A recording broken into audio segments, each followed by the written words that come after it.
Alam niyo, sabi ni Alan Peter Cayetano, ha? Kami na sa mga tulad namin na neutral na judges. Wow! Ha? Ganun ang pagkakasabi mga kabunyog ni Alan Peter Cayetano. Hindi man lang kinilabutan. Hindi man lang kinilabutan si Alan Peter Cayetano, sabihin niya ang sarili niya na neutral. Neutral judge daw siya. Ay, matindi itong si Alan Cayetano. Hindi man lang kinilabutan mga kabunyog. Napanood niyo ba yon yung sabi ni Alan Cayetano? Ha? Sa mga katulad niya daw na neutral. Ha? sabi ko dito, matindi itong si Caldero ha. Tawagin niya yung sarili niya na neutral judge. Oh. Ang sabi kasi ni Alan Peter Cayetano, mga kabunyog, sabi ni Alan Peter Cayetano, ang challenge sa amin, ang challenge anyas, ito daw, yung challenge daw sa kanila bilang bilang mga senator judges, ang challenge daw sa kanila ay kung paano i-determine kung yung mga violations o paglabag doon sa confidential funds ay maituturing na administrative lang o kaya'y criminal na. O yun ang sabi ni sabi ni Alan Peter Cayetano. Yun daw ang challenge sa kanila na mga senator judges. Kung paano i-determine kung ang mga pinipresent na mga violations, kasi pinipresent yung mga paglabag ng Office of the Vice President at sa kanong DepEd. So, ay sa amin kasing mga abogado, mga kabunyog, ang mga paglabag kasi pwedeng administratively liable ka or criminally liable ka. So, pag administratively liable ka kasi, halimbawa, mga kabunyog, administrative liability, ay po errors lang yung nagawa mo. Parang nagkamali ka lang. Sa halip na 2022 yung nalagay mo, 2026. So pwedeng administrative liability lang yon. Parang hindi mo naman criminal na yon, sinasadya. Hindi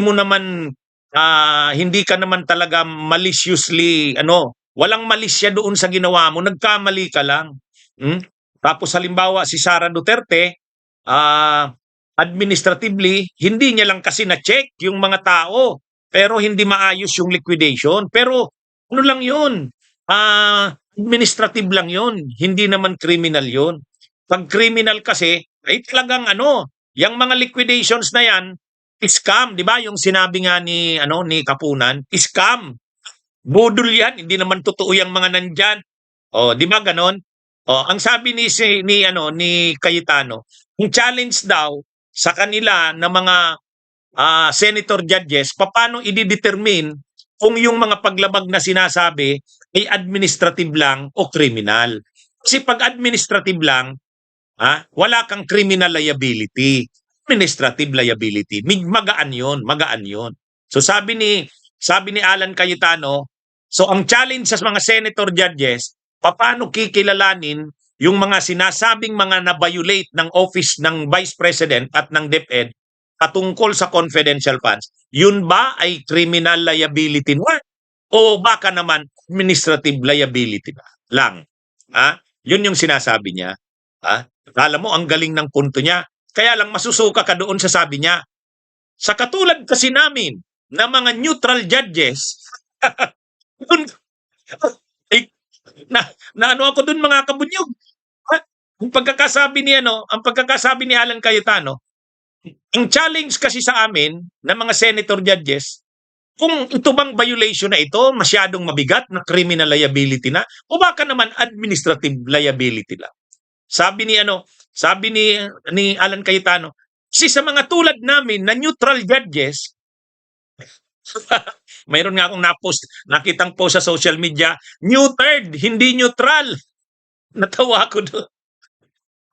Natawa ako doon, Kabunyog Agustin Mondragon, Erwin Varela, mayroong nag-post, neutral judge ka, hindi ka neutral judge. Baka mas tama, neutered judge, hindi neutral judge. Hindi talagang ang kapal ng mukha nito ni Alan Cayetano. Gamitin ba naman yung term?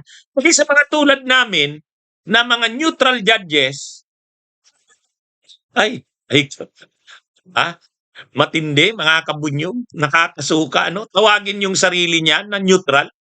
Sa ginagawa niyang yun, sa ginagawa niyang yan, ni Cayetano, kadidepensa kay Sara, ah, tapos ano, nag-aabogado na, siya na nga ang pwedeng maging lead counsel ni Sara. Siya na nga ang pwedeng siya na nga ang dapat na maging lead counsel si Cayetano Alan eh. Tapos ngayon sasabihin niya sa mga tulad kasi namin na neutral senator judge ay ano ba 'yan? Ha? Mga kabunyog, mga kababayan. Ganon talaga yung pagkakasabi ni Alan Cayetano. Hmm? Ano 'yon? Sa mga tulad daw nila na na neutral senator judges. Kaya tama yung post ng isang netizen eh. Hindi ka neutral. Ang kapal ng mukha mo, hindi ka na nahiya na tawagin ng sarili mo na neutral senator judge. Hindi ka neutral, neutered. Sabi nung isang netizen. Ha? Kaya mga kabunyog, mga kababayan, yan yung nakakasuka. Tawagin ba naman ang sarili niya na neutral? Nito ni Alan Peter Cayetano. Ang ano doon, mga kabunyog? Bunyog, bunyog, halikan na kasama ka. Bunyog, kapag buklod ay may pag-asa. Luzon, Visayas, Mindanao, isa ang pananaw. Sa bagong Pilipinas ang bunyog isisigaw.